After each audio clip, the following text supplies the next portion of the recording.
Well, hello and welcome again to the Owatonna Today Show, your community connection since 1991. Today is Friday, September 22nd.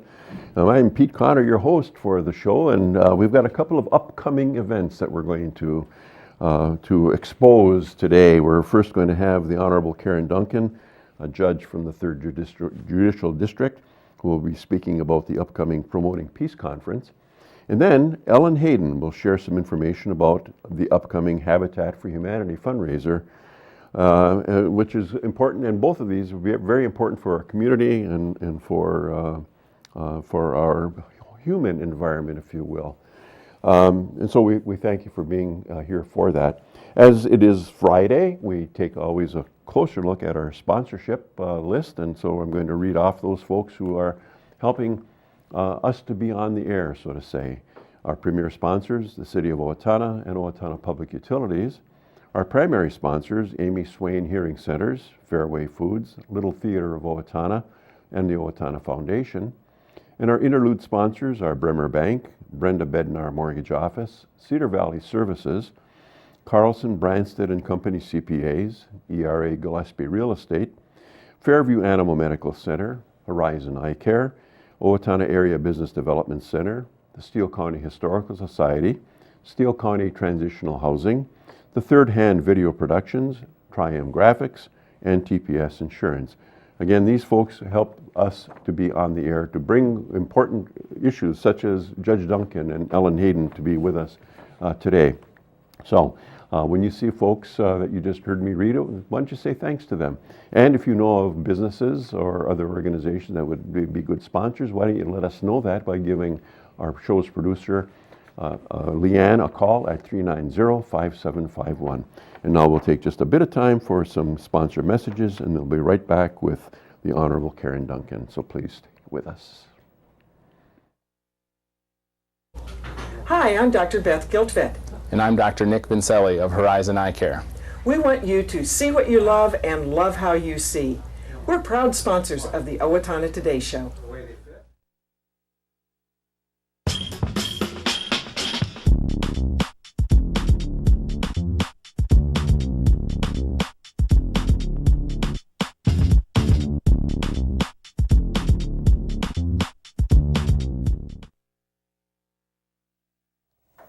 Well, welcome back to the Owatonna Today Show, your community connection, and welcome, Honorable Duncan. Good morning, Judge Pete. Karen. Amy Swain Hearing Sounds like a Centers. TV show. Judge Karen will be on. Oh, I hope not. Well, anyway, the work you do is so important, and I'm happy you're here because I know your schedule is always very busy, and so at any rate, but yet you've got a really an important message that you want to bring to our viewers, to our community, and it's called Promoting Peace. Thank you for inviting me this morning, Absolutely. and I'm really happy to come and talk with folks about the Promoting Peace Conference. This is the 3rd year that we've done the conference. And what we found here in Owatonna and Steele County is that we have a tremendous citizenry that really cares about one another. There are lots of local initiatives trying to meet needs for people. And as we think about the issue of peace and safety and reducing violence, we hear a lot of questions. How can I help? What can I do? I'm just one person. And so the idea behind the Promoting Peace Conference is that we bring together anybody who wants to have a seat at the table. And we learn together, and we talk together, and we walk out at the end of the day, hopefully with some ideas for how we as individuals and how we, in our various roles, can do better to promote peace. Yeah. So obviously we're speaking about a problem. At the end of the day, so to say, we're talking about a problem. How great is this problem? How large is this problem, just locally, as far as you know? Well, so over the weekend, I was reviewing complaints, criminal complaints for people who'd been arrested on Friday. And 1/3 of those were domestic or assault related, and that covers the whole 11 counties in southeastern Minnesota. So it's not just a local problem, but it is a problem. And if you are someone who has been impacted by violence, and virtually everyone is, either directly or indirectly, it's a problem for everybody. We know that children who are exposed to violence, even if they're not the ones being slapped, pushed, punched, still come to school and have difficulty focusing on learning. Their primary job in school is to be a student and learn. And if they're still mentally back in that spot of trauma and chaos, they can't do that job. And we all need our kids to grow up and be the next generation who's going to carry our community forward. Exactly. And if you were a business person in quality control, we would have 4 letters called RCCA, which stands for root cause corrective action. We can talk about corrective action. What about root cause? Let's apply that concept to this issue of abuse. So the first program that we've got on Thursday morning is called Helping Him Helps Her. We know that there are more females who are victims of domestic violence than there are males, but there are male victims also. And sometimes the conversation is difficult because we say those people, those people are wrong, those people are bad, we just need to lock up those people. Well, even if we lock up those people, they are still going to come back into the community. So the first hour we're going to be having a conversation about why do people use violence and aggression? What are they getting out of that? Are they happy doing that? Typically they are not. And can we be successful in intervening? People feel hopeless, like there's nothing you can do, that's just the way they are. Not true. Even people who don't want to go to programming but go because they're court-ordered to go have very good success rates if they complete the program. So it's exciting to share that kind of hopeful information.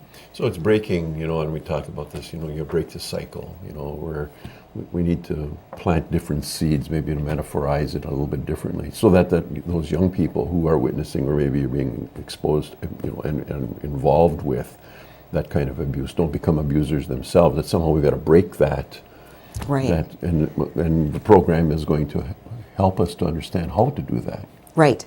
And people don't know what they've never learned. And so sometimes when toddlers throw tantrums, it's because they don't have the language, they don't have the problem-solving skills to be able to say, oh, I need to take a break, and then we can sit down and talk about this. And the same holds true for people who use violence and aggression. If they have not learned a different way, then it's incumbent on all of us to help them get those tools so that they can walk a better path, because then our children are better off, our community's better off. We don't see employers missing employees at work because they were assaulted the night before and can't come to work. It's good for everybody. Exactly. So this is really, it's far-reaching. So this whole issue is more than just, familial. It's organizational in a wider connotation. When you talk about employers and socially, it's pervasive. Right. Yeah. And the reason we chose to end the day with a program on what bullying looks like in schools and for our young people is to really demonstrate that violence can happen in the home, but it can also happen obviously at school, in the workplace. Any setting where you've got human beings, you've got the potential for people trying to use aggression and intimidation to get their way. So we're hopeful that at the end of the day, people will feel like they've got skills that they can use all across different settings to problem solve in a way that promotes peace and understanding. And it's not only physical abuse, it's also emotional, psychological abuse and sometimes financial abuse, that control over the purse strings. You're not going to be able to go get groceries if I don't give you the money to go and do that. And I'm not going to give you the money unless you do what I tell you. There's all sorts of different ways that people can try to control one another. Control. Right. Overpower, Before we go too far, let's talk about the conference and who will be presenting. Yes. Let's talk about the details, where it's going to be, when it's going to be. So on Thursday, it's going to start at 8:30 in the morning at Trinity Lutheran Church here in Owatonna. The same program will be held the day before on Wednesday over in Waseca at the Starfire Event Center. So if Wednesday works better for people's schedule, they can still go over to the one in Waseca. We're showcasing local presenters this year. So we have Mark Skrine and Sandy Gugesberg from South Central Human Relations Center to start off the day.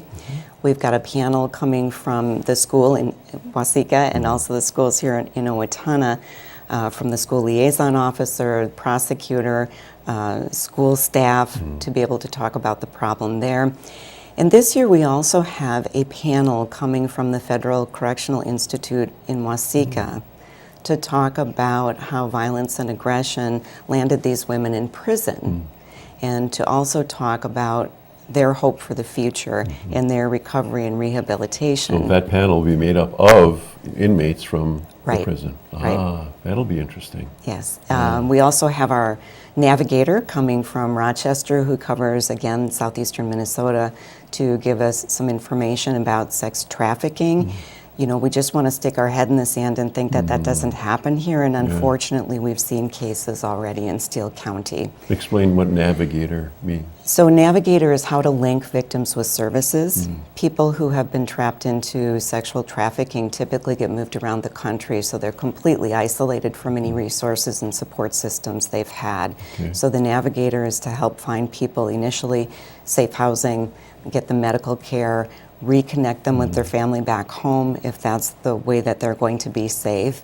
And people are not aware of this relatively new program established by our legislature. So we want the navigator to be able to come and talk to us about how to navigate the system if you are a survivor. I would assume, you know, a broad assumption, that the last person, someone who is struggling with, you know, the problem of abuse of one kind or another, the last thing they want to do is to stand in front of you. Right. So really, what, you know, the heart of the thing is what can we do to truncate that, to Right. get to stop that before there is a criminal That's right. charge brought. Exactly. Stop the harm before it happens. Yeah.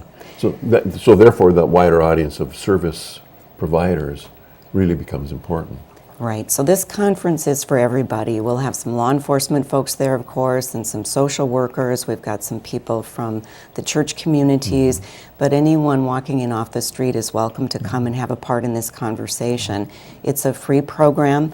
We've got lots of folks donating their time, and then the county attorney's office here and the police department here in Waseca, they're funding the lunch and the coffee so that there's no barriers for people other than just the time to come and join us at Trinity Lutheran Church starting at 8:30 on Thursday morning. Is it too early to talk about results, being that this is the third year? Have you seen, since you've been on the bench, that maybe there are fewer cases that you're hearing, or maybe your colleagues? We don't see fewer cases, Pete, but what we're seeing, I think, is more effective interventions now for the cases that we're seeing. Okay. I think we're better able to collaborate and understand what victims and offenders need in order to not come back into the system. Yeah.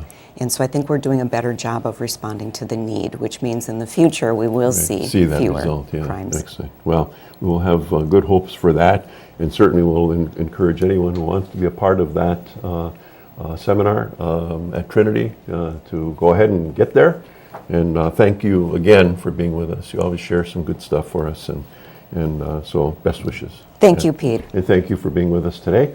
We're now going to stop, take some sponsor messages, and then we'll be right back with Ellen Heydon. So please stay with us.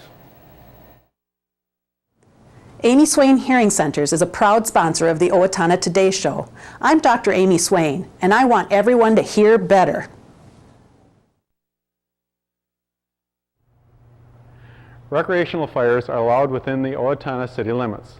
They must be contained within a fire pit or a device designed for such use, and can be 3 feet in diameter and no more than 3 feet high. They must be 25 feet from a building or combustibles. Only untreated or unpainted woods must be used. Fires must be attended by a person at all times that are capable of extinguishing the fire. This has been a safety tip from the Owatonna Fire Department. Hi, I'm Betsy Linger from the Owatonna Foundation. Your generosity has made Owatonna a better place to live by benefiting our community, the arts, recreation, and education. Please consider a donation today. The Owatonna Foundation is a proud sponsor of the Owatonna Today Show. At Triumph Graphics, we think beyond ink. That's why you should make us your source for creative concept, design, print, mail, and web. Check us out today at triumphgraphics.com. Owatonna Public Utilities, real people, real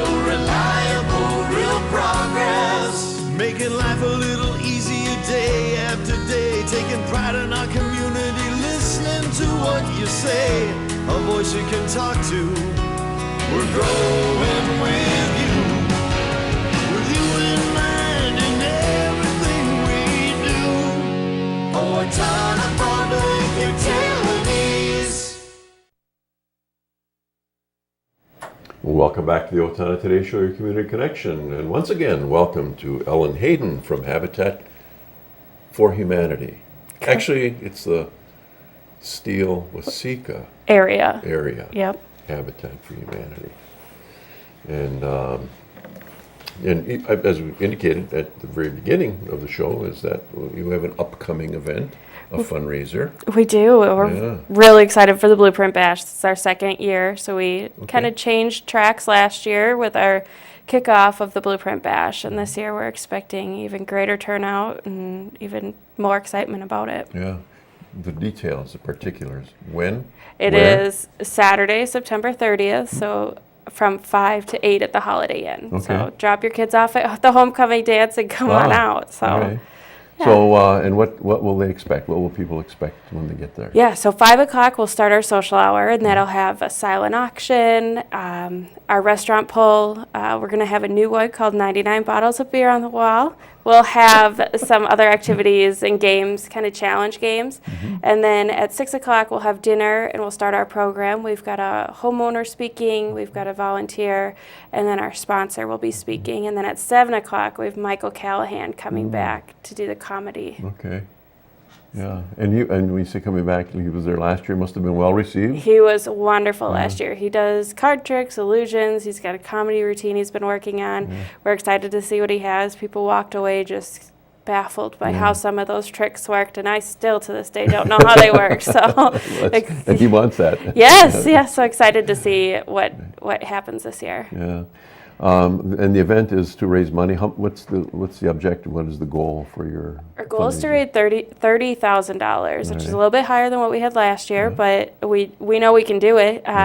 We are very excited for all our new programs, and so in order to keep those new programs running, we've got to raise the funds to be able to build more houses and make a difference in the community. Besides building more houses, what other things does Habitat get involved in? Yeah, so we've got a Brush with Kindness, which is our exterior repairs program.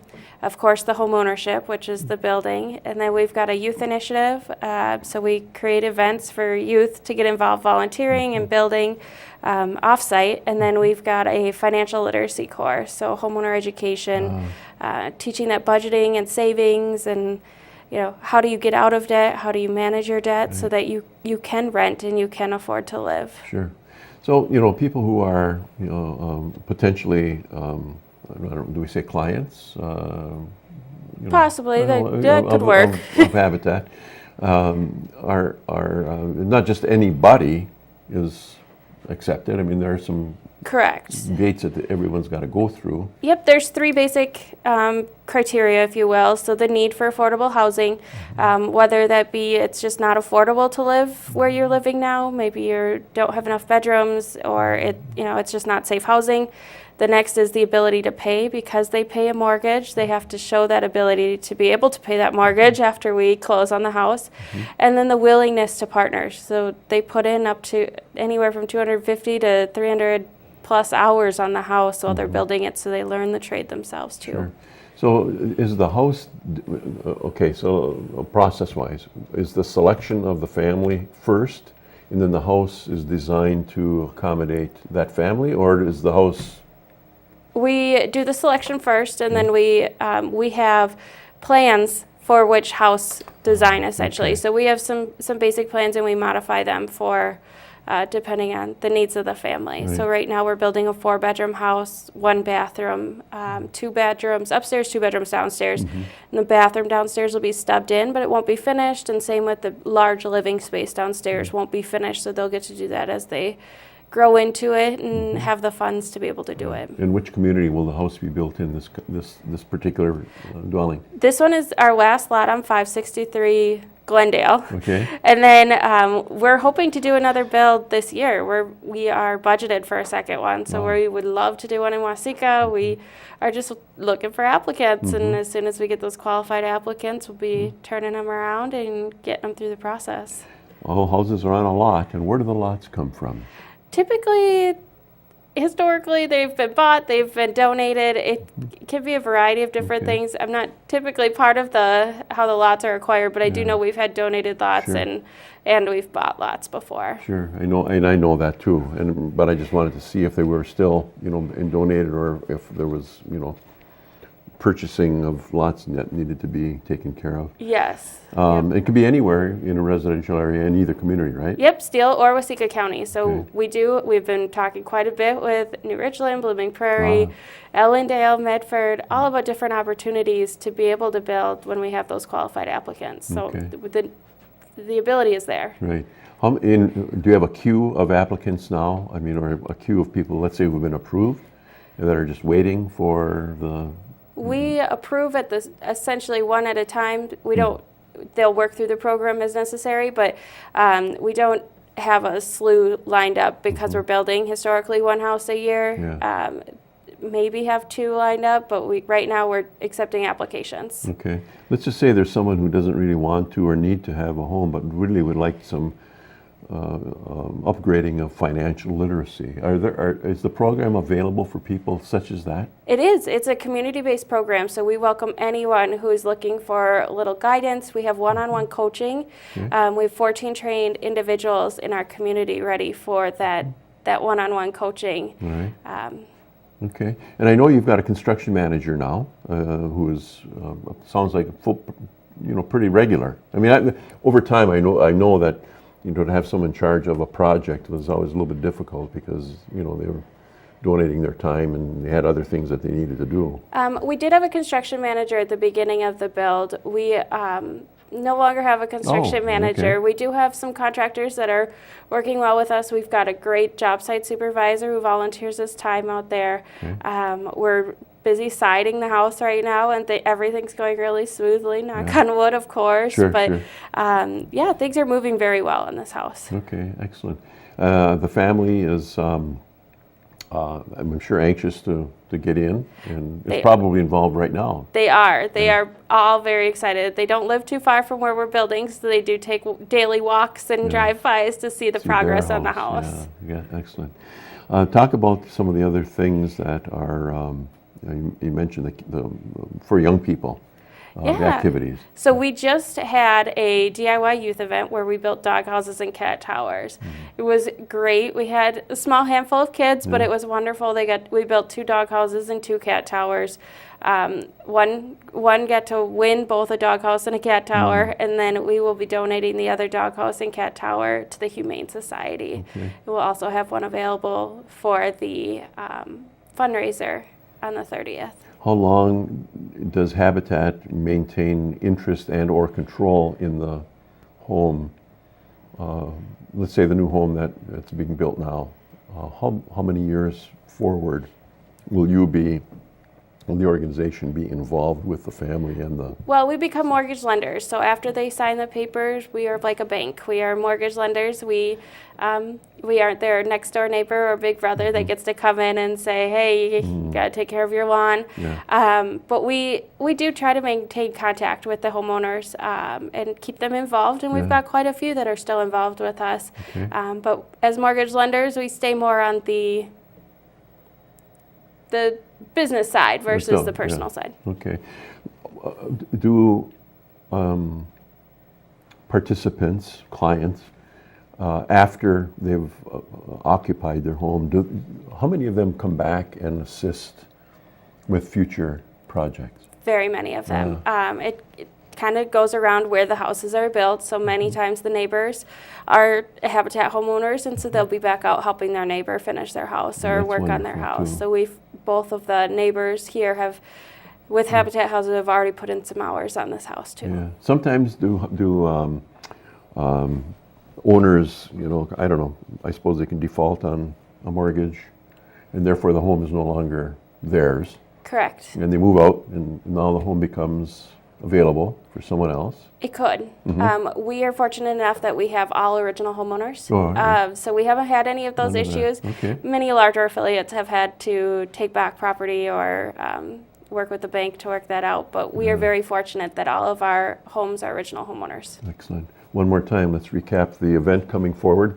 Yep, Saturday, September 30th. It's our second annual Blueprint Bash. We'll have, it's a night of storytelling and comedy for affordable housing.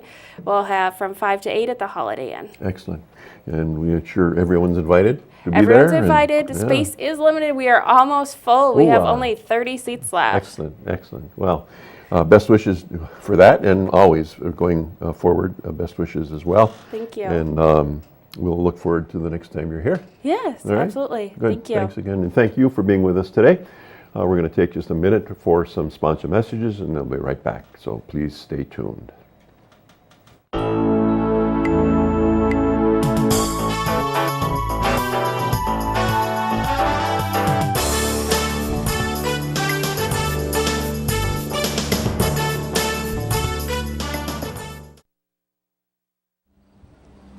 Hi, my name is Dave Efforts with TPS Insurance. We're here to handle all your insurance needs. We are a very proud supporter of the Owatonna Today Show. Welcome back to the Owatonna Today Show, your community connection, and now time for some community announcements. Culture Fest will be on the 23rd of September, a day filled with music, demonstrations, food, passport activity stations, and a sporting area. This year, the sporting area is expanded greatly to include hurling from Ireland, curling from Scotland, baseball from Puerto Rico, Shotokan, Japanese-style karate from Japan, as well as Cub from Sweden. Something for everyone at Culture Fest, and for all of the details, log on to www.culturefest.org. Be our guest. Free meals available each week in Owatonna at the following locations. On Tuesday at St. Vincent's Table, St. Joe's Catholic Church, serving from 5:30 to 7:30 p.m.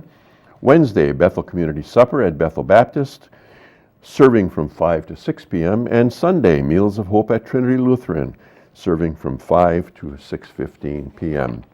Habitat for Humanity of Steele Waseca area is accepting pre-qualification forms for its Habitat ownership program. Pre-qualification forms are available at the Habitat for Humanity office at 108 West Vine Street in Owatonna, and for download on its website, www.habitatswa.org. Habitat for Humanity of Steele Waseca area has also implemented a home repair and preservation program called A Brush with Kindness.